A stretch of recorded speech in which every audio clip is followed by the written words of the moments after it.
Here we're asked to sketch y equals x plus 1 over x minus 2. So we'll use our template, and the first step is to look at the domain.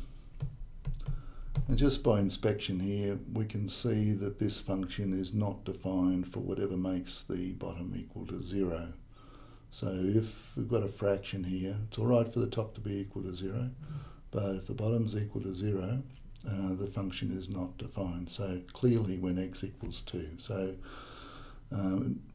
that's our first step, is to look at the domain. So the f of x is defined for all x except x equals 2. Now we should keep that in mind for one of our steps later on when we talk about asymptotes. So first step, look at domain, we've done that. Number 2, intercepts.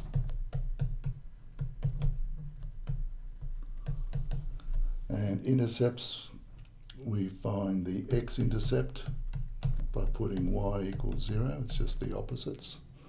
So if we put 0 equals x plus 1 on x minus 2. Now, the only way that that's going to be equal to 0 is if the numerator is equal to 0. It doesn't matter what the bottom is other than 0, that can't be 0. So if we can find an x value that'll make this equal to 0 and not that one equal to 0, then we'll find the x-intercept. So all we need to do is to solve for x plus 1 equals 0, and we get x equals -1. So that's my x-intercept.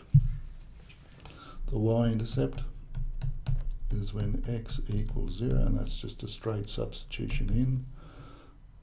0 plus 1 over 0 minus 2, and that'll be 1 over -2, which is commonly called -1/2. So the y-intercept will be y equal -1/2. Okay, at this stage we probably should look at starting to draw some axes, I think, and start put some of this information on. We've got to do it eventually, so we don't get too carried away. We'll just put those on. So down here will be my sketch, and y equals -1/2. I know the graph is going to go through that point there, and when x is equal to -1, I know the graph is going to go through there, so we'll label our axes. Okay, so let's go up and do 3. 3 is symmetry.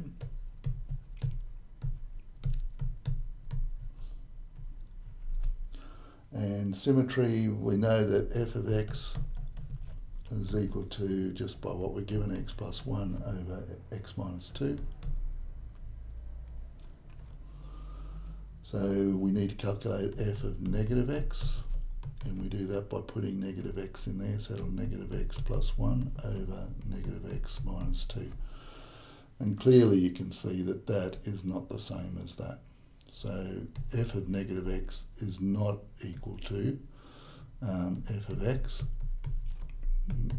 Now, if that is the case, if f of -x is equal to f of x, we say it's an even function. So it is not even. That is not symmetrical.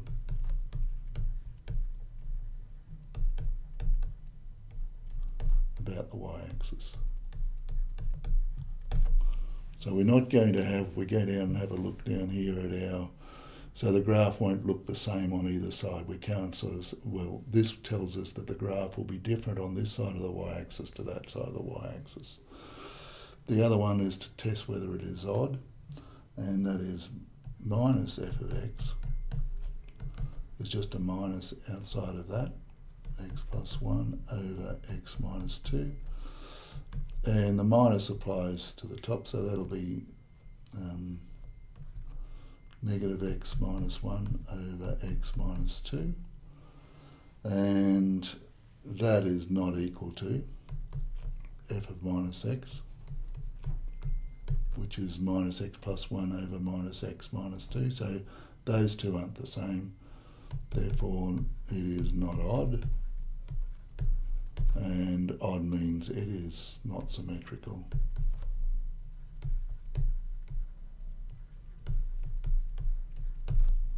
About the origin.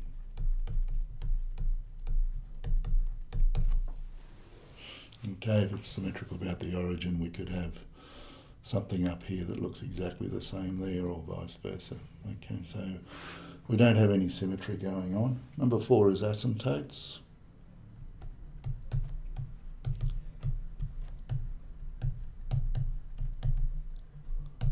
So that's the 4th step in our template. Asymptotes. So looking at what we did back here in the first step, we saw that it was not defined for x equals 2. So we can, x equals 2, we could mark that on our graph. So 1, 2. So the graph is not defined when x equals 2. So we know the graph is not going to cut that dotted line. You usually mark asymptotes with dotted lines. So we can then go and see what happens as x approaches 2 from both sides. And we do that using limits. And so we look at the limit as x approaches 2 from the positive side. In other words, we put a value just a little bit bigger than 2 to see what's going to happen with the graph on this side of the asymptote. So the limit as x approaches 2 from the positive side of x plus 1 over x minus 2. Now what we can do, a value very close to 2 on the positive side, we can just put in a value like 2.01. Okay, we could put more, 2.00001, but I think we'll get the idea of what's going on if we go that close. So 2.1 plus 1 over 2.01 minus 2, and that'll be equal to 3.01 over 0.01. And from that we can see that as we get closer and closer to 2, this value here is going to have more decimals in it, more zeros. So it'll be 0.00. So this is getting quite small, and this will stay pretty close to 3. But this gets quite small, and dividing by a small number is like multiplying by a large number. So this is going to approach infinity from the positive side. So equals, so as x approaches 2, the function is going to approach infinity from the positive side. So we can put a little mark up there. The graph is going to go up there. The limit as x approaches 2 from the negative side, so we're going to see as x gets closer and closer to 2 from this side, what's happening to x plus 1 over x minus 2. And to that we use a number just a little bit less than 2, so we can go 1.99 plus 1 over 1.99 minus 2. And that's going to be equal to 2.99 over, now this will be a negative, very, very small, 0.01. Now once again we can put that negative out the front, negative 2.99 over 0.01. This number is going to stay very, very close to 3, just like this number up here. This number, as we get closer and closer to 2, is going to get smaller and more decimals. So dividing by an even smaller number is like multiplying by an even bigger number. And so this is going to approach negative infinity. So equals negative infinity. That positive should be in front there, not at the... So as x approaches 2 from the negative side, it's going to go down there. So what's going to happen is that it's going to go down to there. Never ever touch or cross x equals 2, but it'll approach from there. So it's probably good to start putting this information as we go through the template on the sketch, your final sketch as we go. Okay, so what's step number 5? sorry, we haven't finished that yet. We've got the vertical asymptote, and now we've got to have a look and see what's going on, see if indeed if there is, and it doesn't always have to be, a horizontal asymptote. So we've done that, and to find out about horizontal, we let x approach, find the limit as x. Now we said we're going to see what happens as x approaches infinity, and of x plus 1 over x minus 2. Now the way to do that is there's a common factor of x here we can take out. The limit as x approaches infinity of x outside of 1 plus 1 on x over 1x outside of 1 minus 2 on x. Now the reason we do that is that 1 on x, if x is getting very, very large, is going to be 0. So that'll be 1 plus 0, this will be 1 minus 0. So the x's will cancel, and so the limit as x approaches infinity will be equal to 1. So that means that at the point 1, we have a horizontal asymptote. So the graph is not going to cut that point there. Now if it doesn't cut, it looks like it's going to go around here and it'll approach out there. And this one here, if it doesn't cut that one, is going to go out and possibly, most likely, go out to there. Alright, so that's 4. Now 5. And 5 is finding dy dx, and the gradient. And we have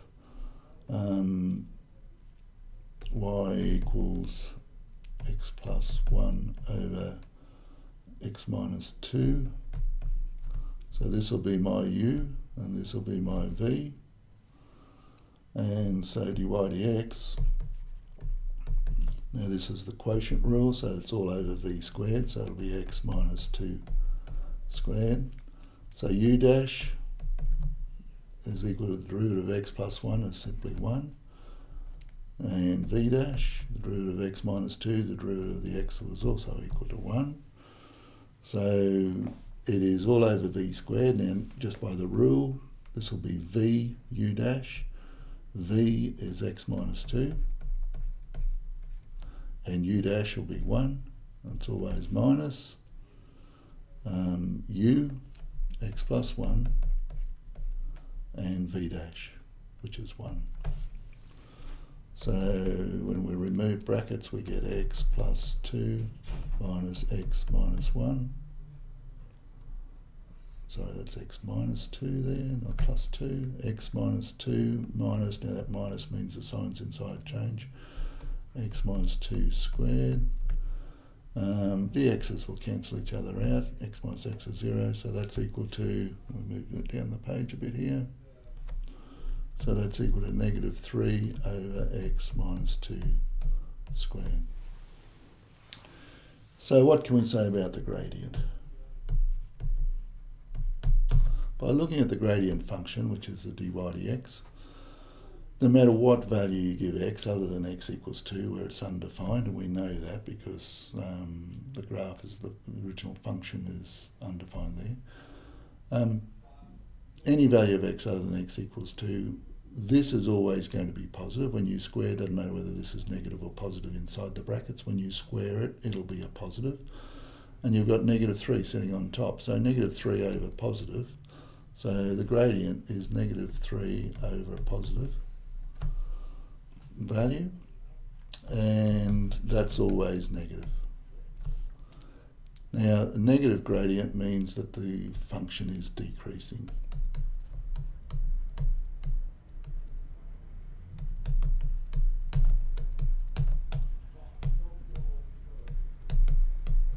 For all x other than x is equal to 2, obviously. So the function is decreasing for all x, so it's dropping away. The original function is dropping away.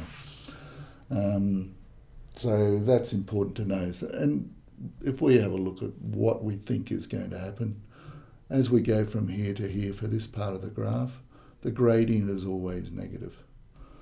The second part of the graph is up here. As we go around here, every tangent I draw at that point there will have a negative gradient. So dy dx tells us the gradient. We've addressed that. Number 6 is d2y dx2.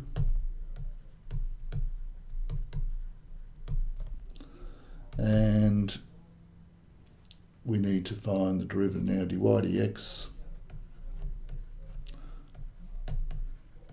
is equal to negative 3 over x minus 2 squared. How do we find the derivative of that? Well, I think it's easier just to bring this up as a negative power. So we get negative 3 outside of x minus 2 to the minus 2. Now that makes it easy to find the derivative of that. It's a chain rule problem. So we got d2y dx2 diff in, diff out. When we find the derivative inside the bracket, we just get 1. Derivative of x minus 2 is just equal to 1. And then when we diff out, it's simply a matter of just assuming that's like an x, so that comes down there and we get negative 2 times negative 3, which will be positive 6, x minus 2, and we take 1 off that power, negative 3. So that'll be equal to 6 over x minus 2 cubed. Now what does that tell us?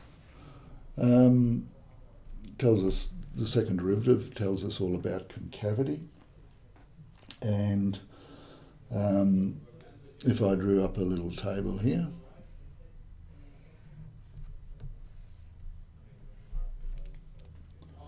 and put in some x values, d2y dx2, and concavity,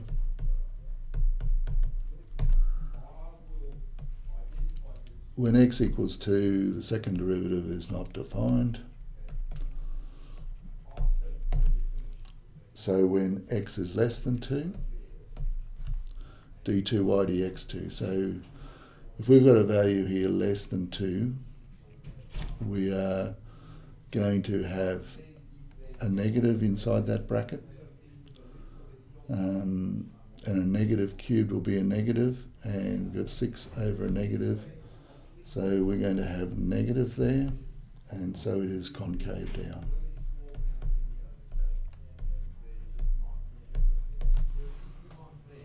And when x is greater than 2, this will be positive. Any value greater than 2 will make the bracket there positive. A positive cube will still be a positive.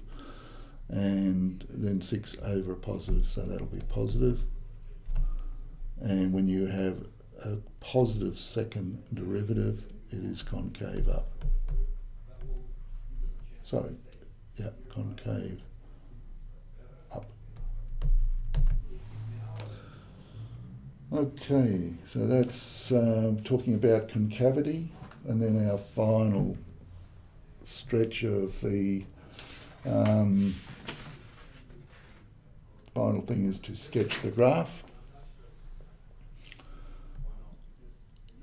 And we'll go back up to where we started it. We've got the graph here, and let's sort of give it a nice red colour, and it's going to be pretty difficult for me to get through here. And this one up here goes down across there. And we should superimpose over there what's going on. So from here to here,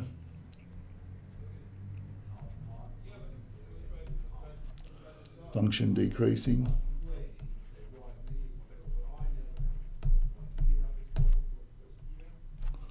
And it is also concave down.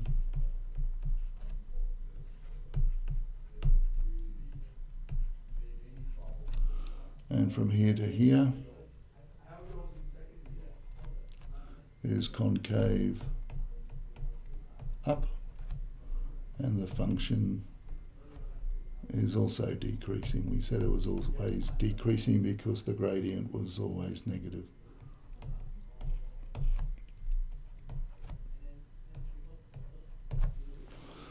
Okay, so there's my graph. We should put a name on it. There's y equals x plus 1 over x minus 2. So we've named our axes, we've named important points, x-intercept, y-intercept.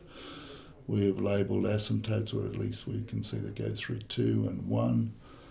Y equals 1, x equals 2. We've talked about all the different aspects that we need to address, and that should get you through most of them.